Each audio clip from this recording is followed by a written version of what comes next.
All right, here we are. You have put a property under contract. You have gone out and done some marketing and found somebody who wants to buy that contract. You're assigning the deal. Now, here is something that we haven't talked about yet. We haven't actually talked about paperwork.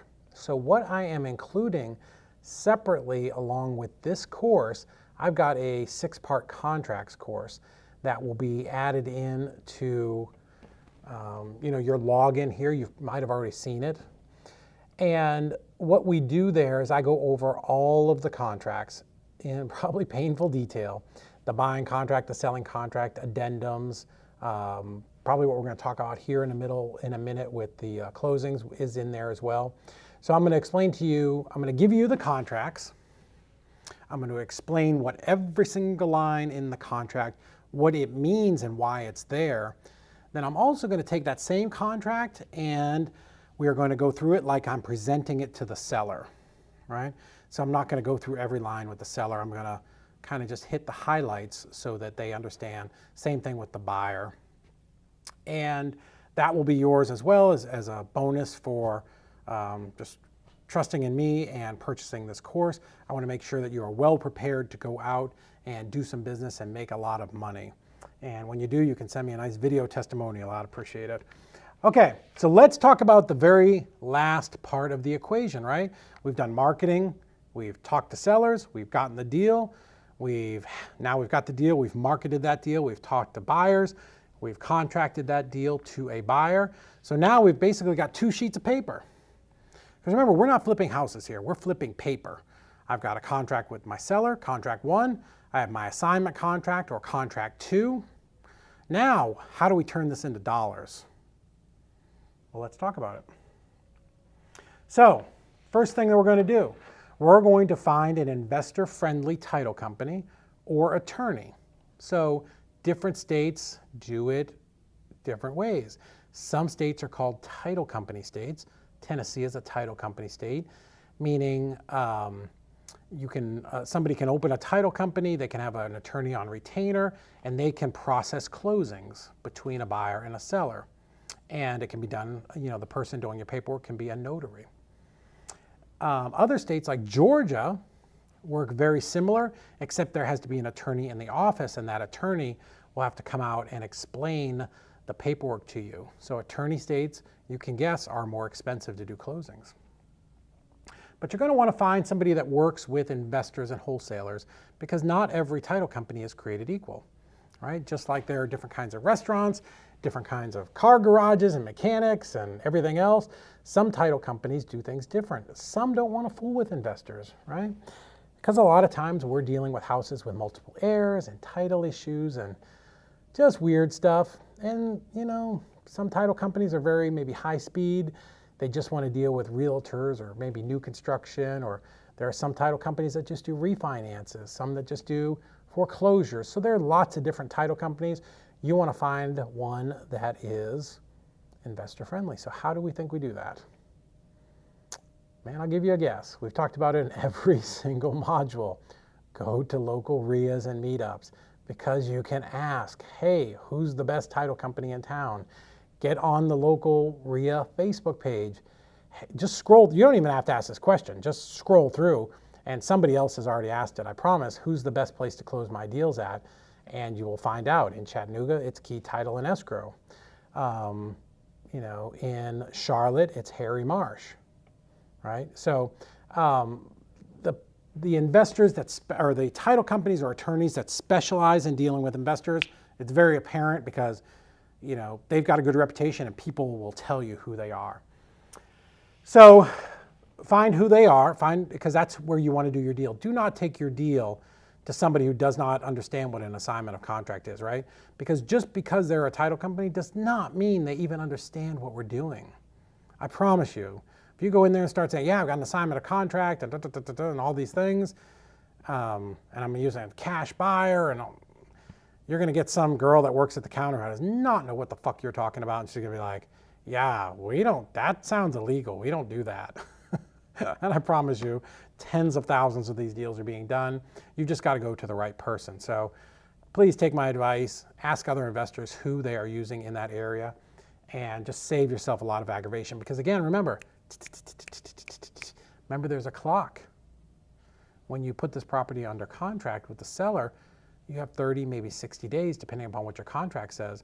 So time has elapsed. You've had to do your marketing, get your pictures, email this out, put out signs, talk to the buyer, show the property, get it under contract. Like, the bulk of your time may have already expired. So we want to find a title company very quick. Remember in the last module or 2 modules ago, we talked about sense of urgency. So bam, the minute we've got this contract signed, we've got our deposit. You remember in our email, it said there was a $2,000 deposit. You can take more, you can take less. That's up to you. You run your business how you want. For up to $150,000 in my company, we take a $2,000 non-refundable EMD. EMD stands for earnest money deposit. Anything over $150,000, we collect $5,000.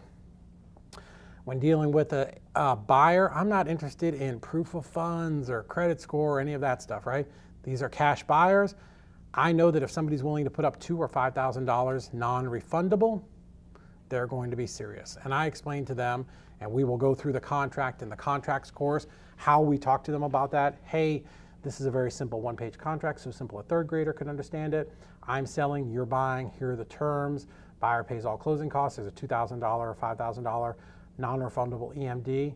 What that means, Mr. Buyer, is if you decide after 2 weeks to move to South Africa and just not close on this deal for no reason, no apparent reason with the problem with the property or with me, then, you're going to lose your deposit. Does that make sense? Yeah, great. Okay. So you're going to find a title company. You're going to be easy to work with. You know what you're talking about now. Like, you've been through this course. You understand the basics of wholesaling and the correct words to use.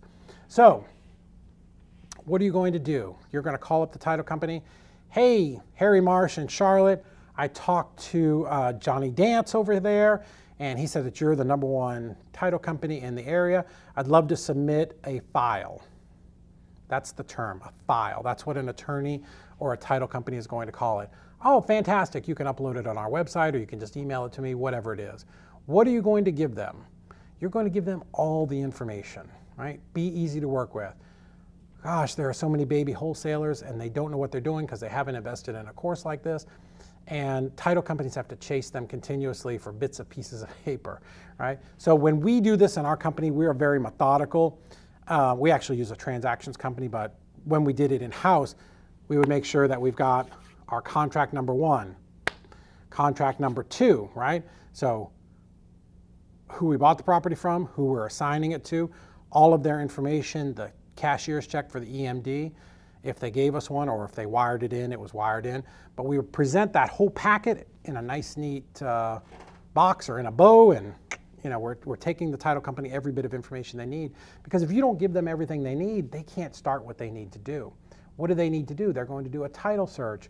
They've got to do a buyer search. They've got to pull deeds. They've got to do all kinds of things that title companies do to get this property closed, to transfer it from your seller to your buyer and to get you paid. So the better job you do preparing this for them, the faster you're going to get this closed, the faster you're going to get paid. So contract 1, contract 2, EMD. When we worked local here, every person who signed a contract was required to come to the office with a cashier's check for $2,000 made out to Key Title and Escrow. You want to choose what title company you're going to close at. Do not let your buyer choose that. It may be coincidental that your buyer likes Key Title and Escrow as well, but you want the buyer or the title company or attorney's office to be your choice because you want to stay in control of the deal. Whenever, I promise you, whenever your buyer says, yeah, I want to close with my buddy Bob's place because he's my friend, you are going to lose control of that deal, and the odds of it closing are very, very low. Because as soon as Bob realizes or the buyer realizes that you're making $20,000 on this deal, shenanigans are going to start to happen, and they're going to want to renegotiate with you. When you're using your title company, they don't really find that out until closing or a couple of days before. So we've had cases where we've agreed to let the buyer use their title company, and we've gone 3 or 4 days and we haven't heard anything. And we'll call over to the title company, hey, what's going on? Just want to see where we're at. If the title search come back, and they'll just stop us. Oh, well, Well, the buyer called in and canceled that contract a couple days ago. We're like, oh, okay, great. Well, he had non-refundable EMD. We need you to send that $5,000 to us. Oh, we released the EMD to us, to the buyer.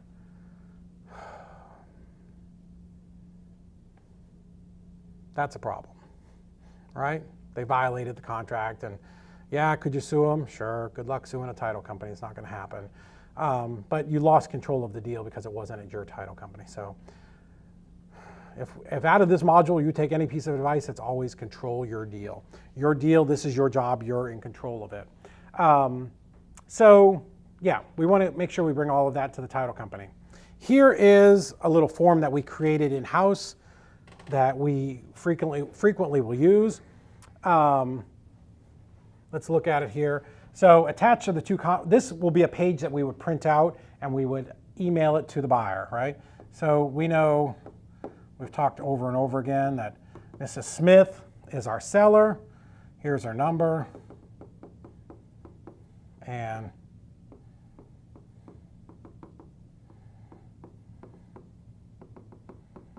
very easy.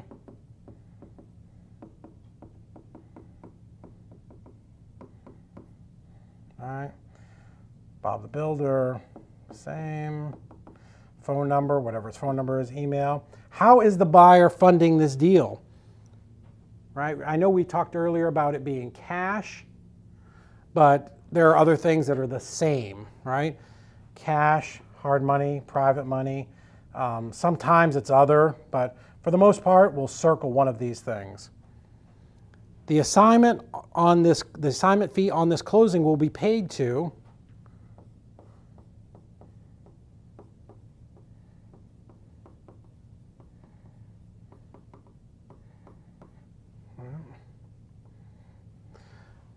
that's your company, that's your name, right?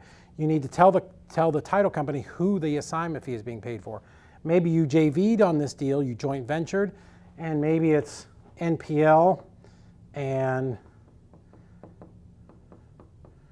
Chic Productions LLC, right? So you need to tell the title company they don't read brains, they don't read minds. You've got to give them all the information so that they can take this and go, oh, okay, I understand what's going on here. Let us proceed and start to do the paperwork, right?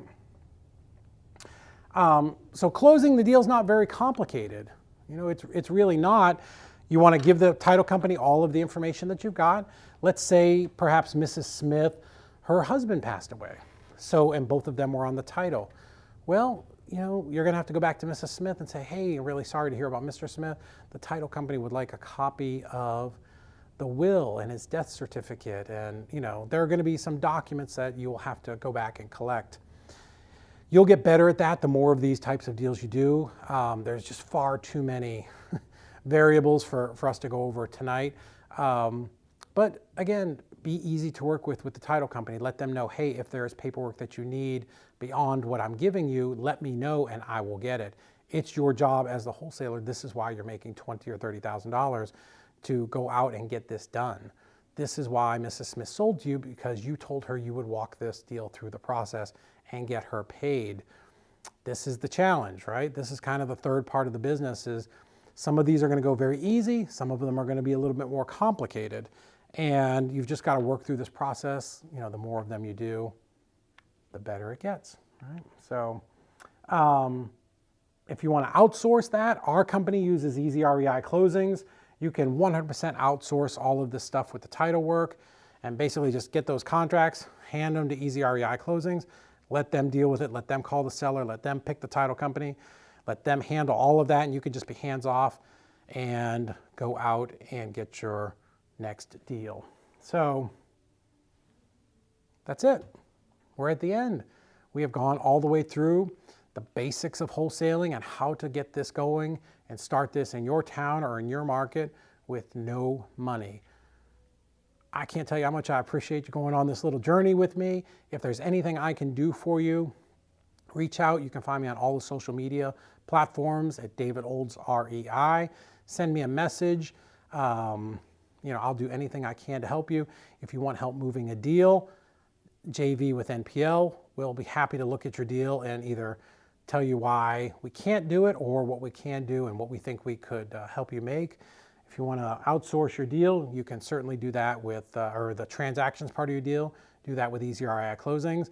But again, thank you so much. If there's anything I can do to help you, please reach out and hope to see you soon.